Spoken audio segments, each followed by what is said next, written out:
ముందుగా ప్యాన్ పెట్టుకుని ఆయిల్ వేసుకుని ఆయిల్ బాగా వేడెక్కిన తర్వాత ఇందులో గోంగూర వేసుకోవాలి.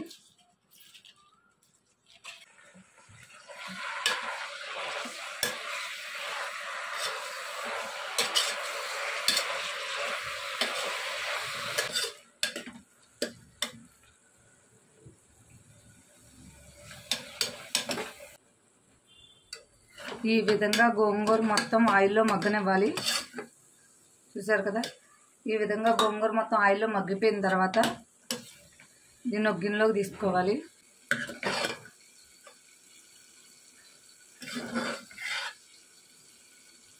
ఇలా మొత్తం ఒక గిన్నెలో తీసేసుకున్న తర్వాత ఇందులో కొంచెం ఆయిల్ పోసుకోవాలి.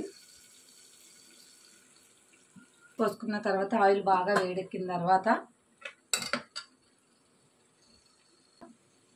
ఒక 3 పచ్చిమిర్చి, కొద్దిగా కరివేపాకు, అలాగే ఆనియన్స్ వేసుకోవాలి.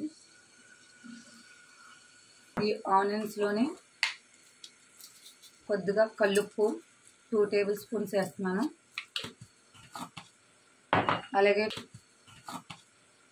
అలాగే కొద్దిగా పసుపు వేసుకొని కూడా వేసుకొని బాగా కలుపుకోవాలి. ఇదంతా బాగా మిక్స్ అయ్యేలా కలుపుకొని దాని తర్వాత మూత పెట్టుకొని బాగా మగ్గనివ్వాలి. చూసారు కదా, ఆనియన్స్ మొత్తం బాగా మగ్గిపోయినాయి. ఈ విధంగా ఆనియన్స్ అన్నీ మగ్గిపోయిన తర్వాత ఇందులో మటన్ వేసుకోవాలి.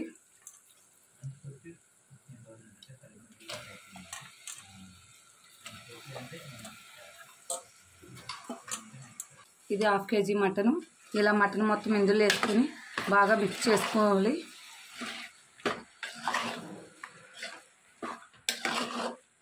చూసారు కదా, ఈ విధంగా బాగా మిక్స్ చేసుకుని మూత పెట్టుకుని మటన్లో ఉన్న వాటర్ అంతా దిగేంత వరకు బాగా మటన్ ఉడకనివ్వాలి.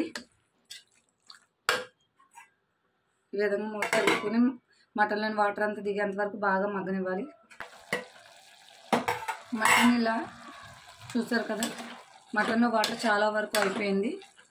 కొంచెం వాటర్ ఉండగా మన ఆయిల్ వేయించుకుని పక్కన పెట్టుకున్న గోంగూర మొత్తం ఈ మటన్లో వేసేసుకోవాలి.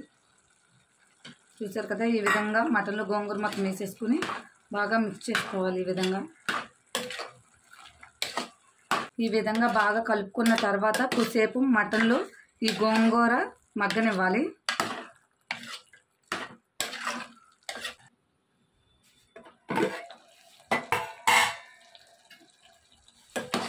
మటన్లో మొత్తం గోంగూర అంతా బాగా మగ్గిపోయింది. ఈ విధంగా మగ్గిపోయిన తర్వాత ఇందులో సరిపడా కారం వేసుకోవాలి.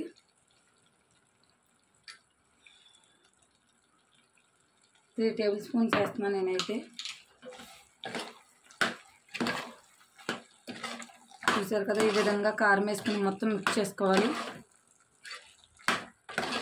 బాగా మిక్స్ అయిపోయిన తర్వాత ఇందులో 1 table spoon garam masala, 1 table spoon ధనియాలు జీలకర్ర కలిపిన పౌడర్, అలాగే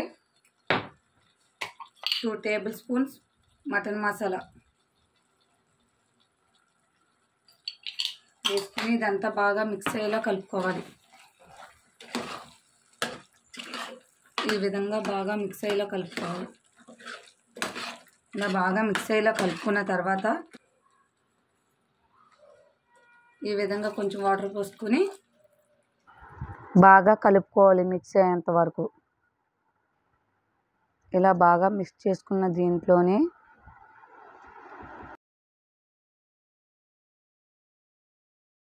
కొంచెం అల్లం వెల్లుల్లి పేస్ట్ కూడా వేసుకుని బాగా మిక్స్ చేసుకుని, నేను ముందు వేయలేదు, లాస్ట్లో వేస్తున్నాను.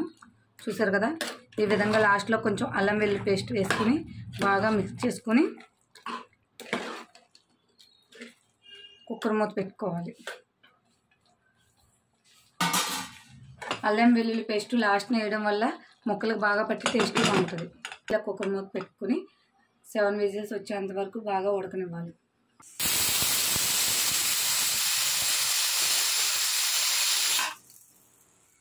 చూసారు కదా ఫ్రెండ్స్, మటన్ గోంగూర కర్రీ రెడీ అయిపోయింది.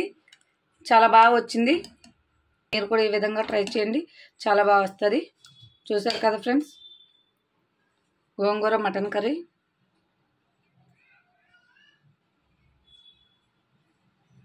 చూసారు కదా ఎంత బాగా వచ్చింది మటన్ కర్రీ.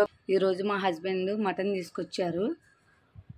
మటన్ కర్రీ చేద్దాం అనుకునేసరికి నేను ఇంటి దగ్గర గోంగూర మొక్కలు పెంచాను. వీటిని చూసేసరికి గోంగూర మటన్ ఉండాలనిపించింది. నేను ఎప్పుడు గోంగూర మటన్ ఉండలేదు. ఎప్పుడు వండినా ఓన్లీ మటన్ కర్రీయే ఉండేదాన్ని.